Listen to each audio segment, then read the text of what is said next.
Hey guys, my name is Ghoulwave, and in today's video, K-Wave and I are going to be going over the topic of Looksmaxxing. Looksmaxxing has been a thing for a while on the internet, but has gone fairly mainstream in recent years due to a couple factors that K-Wave and I will discuss. Looksmaxxing can be credited for starting the trend called mewing, which if you don't know, mewing is the practice of keeping your tongue at the roof of your mouth to create a more defined jawline over time. Looksmaxxing has been really popular in meme culture for a while, so with all this being said, let's explain what Looksmaxxing is and some of the harmful things that have come from this seemingly innocent community.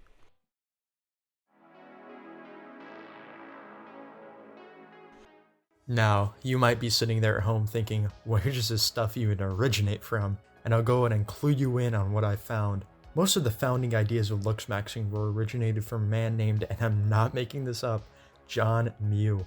An old Johnny boy here believed that most people are deformed and all humans should look the same.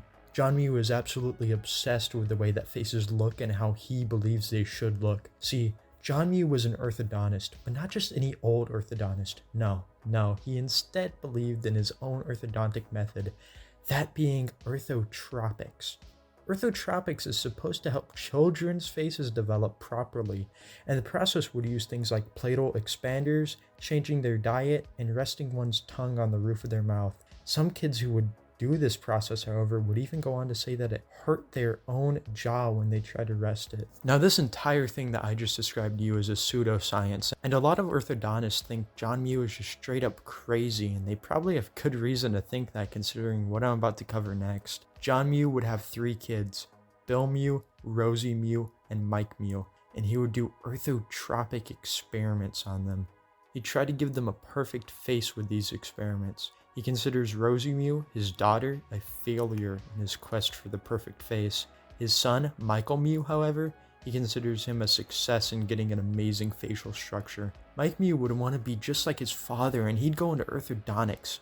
And of course, he'd have to bring the family business of orthotropics with him. He continued to try to push orthotropics until in 2012 he would be contacted by email to speak at a convention. What convention, you may ask? Well, it was the 21 convention, which is all about the alpha male grind set. Mike Mew would agree to do the speech, and people would record the speech. And 2 years later, it would be posted on an incel forum. Incels would see this and go, wait a minute, we gotta try this. And they would then take orthotropics and call it mewing in the honor of the man that was gonna save their sad little no-girlfriend lives. Mike would see the attention that he was getting and he would cash in on it by posting a Q&A on YouTube, seemingly fine with gaining any sort of attention that he could get on the Mew train. And that's where Looksmaxxing would stay for a while until... In the summer of 2023, Looksmaxxing would go from a niche incel term to a massive TikTok trend/meme. You couldn't scroll in peace without some guy with 12 different filters trying to sell you on how Looksmaxxing made him into some god. Now, a lot of people would just use the trend to give basic self-care tips, which is completely fine. This one TikToker, Dylan Latham, even tried to say that all models keep Looksmaxxing a secret from people. But since it's blowing up, he's going to generously tell us the secrets that these models have been keeping, which is so absolutely funny. Because right now I'm just imagining some amazingly stunning model, but he just has a Billions Must Die shirt on. But with this newfound popularity, there were sure to be people trying to capitalize on it. K Shami, aka Syrian Psycho, is one of the biggest influencers trying to push Looksmaxxing. Currently, he has over 1.8 million followers on TikTok, and he tries to sell people on a course called Mogwarts. It's $15 a month and is supposed to help people look better. Surprisingly, trying to get a bag off of people's insecurities is probably one of the most moral things that influencers that push Looksmaxxing do. One example of this on TikTok would be It's Actually Over Zero, whose posts would range from the normal before and after photos to calling people subhuman and even encouraging plastic surgery and bone smashing. Bone smashing, for those who don't know, is the process of breaking your own jaw bones to have them supposedly grow back stronger and sharper. You can make the argument oh, these posts are satire. It's not actually encouraging people to do it. But these influencers need to keep in mind that a lot of Looksmaxers are younger teens and people that are trying to desperately look like them. Now with that in mind, Looksmaxing may have only been a huge trend on TikTok for a couple of months, but it's never gone away. The people that got sucked into the rabbit hole are mostly still there, and some would fall even deeper, which brings us to Looksmax.org. Looksmax.org, to put it simply, is where the degenerates of the community thrive. While you can find simple self-care guides, there are a lot of posts that encourage surgeries from people under 18. There are forums that try to sell people on taking drugs to make you be higher on the social ladder or make your status higher in society. Forums that try to tell you what women think, when the site is a bunch of desperate incels and a bunch of men rating each other and how hot they are, despite the rules saying no LGBT content. And I think that falls under the G there. Most of the tips on how to get a girlfriend are literally just manipulate her. And these guys wonder why it never works out for them. Now this might be absolutely insane and pretty funny to most people, but it's genuinely so sad that kids can fall down this rabbit hole and be convinced that they're ugly and try to do drugs or get surgeries to look better. I hope that more influencers and content creators can understand that they are the first step into this pipeline, and they need to be more careful when it comes to things like this. It's fine to give self-care tips or be happy that you think that you're attractive, but taking advantage of people when they're dysphoric or telling them to get surgeries is absolutely horrendous and should be shamed.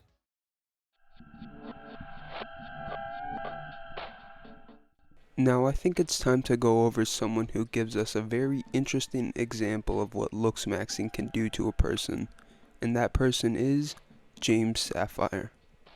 James Sapphire is a man who is absolutely notorious in the Looksmaxxing community. He is known for trying to achieve what Looksmaxxers believe is the perfect face, but instead he made himself look absolutely horrifying. However, there is a lot more about James besides simply making himself look scary. He has a whole internet history full of trolling and online degeneracy. All this trolling and degeneracy has really made James close to being lolcow status. Him seeming to intentionally make himself a lolcow makes it a bit hard to tell what's true and isn't about his life. So let's start off with what we do know. James was born in Dallas, Texas sometime in the early 2000s. His mom was an adult film star and also a drug addict, as well as very mentally unstable. As for his father, well, his father passed away while doing military service. His father being dead and his mom being extremely unstable caused him to go live with some of his extended family. He seemed to have a fairly normal life while living with this extended family, going through school like any other kid and making a few friends along the way. However, at the age of 14, something shifted in James's mentality when a female classmate of his called him a pretty boy.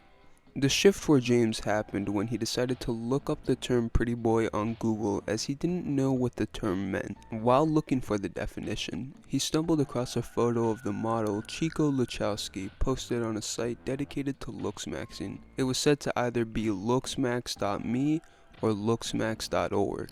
He explored the site he found and saw the community was supposed to give you advice on looking better. James decided to post himself on the site looking for some tips on self-improvement.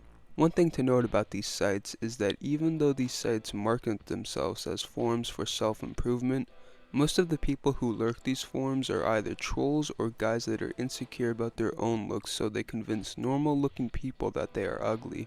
James fell victim to the insecure men and trolls and let them convince him that he was ugly. They made him believe that the only way he could ever look normal is if he got cosmetic surgery. Even though the community of this site completely ruined James's self-esteem, it actually in turn made him browse the site more often.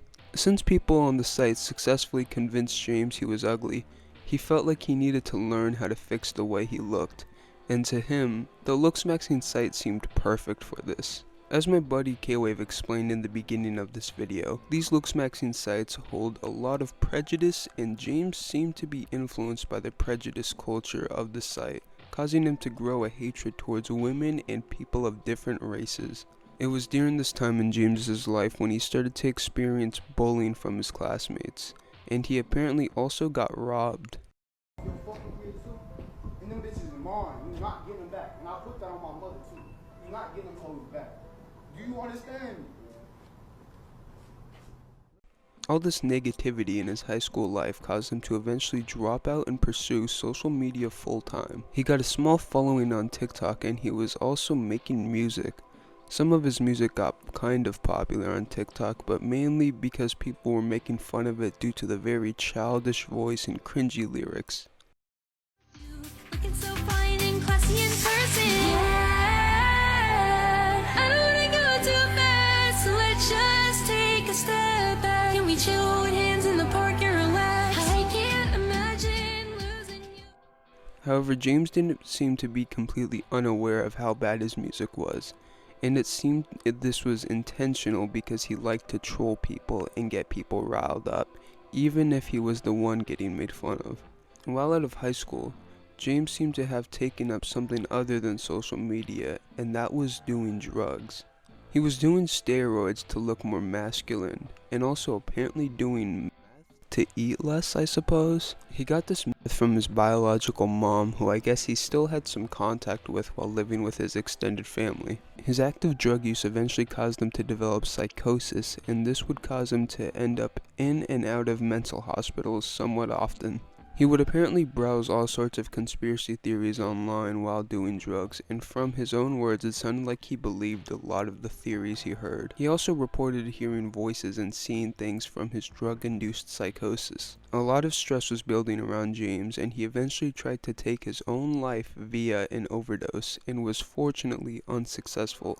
With James's deteriorating mental state paired with his obsession of looking better, James went all out on the world of Looksmaxxing. As mentioned prior, James was getting very thin from his drug use, which caused him to look very alien-like. He was also apparently doing something called bone smashing. Bone smashing is the act of hitting your face with a blunt object until the bones on your face grow so you can get a defined face. Bone smashing is mainly just pseudoscience without much scientific backing, but the idea comes from Wolff's Law. Wolff's Law states that your bones will grow when they get broken down, similar to how a muscle works. Now, the idea of hitting your skull until the bones grow seems a bit silly, and we don't actually know for certain if James participated in this, because as I said, James is a huge troll, but one thing we do know is that James was undoubtedly looking different. James went on throughout his teenage years living a very concerning life that consisted of drugs and looksmaxing. He was really making a name for himself in the looksmaxing community, and a lot of people credited James for popularizing looksmaxing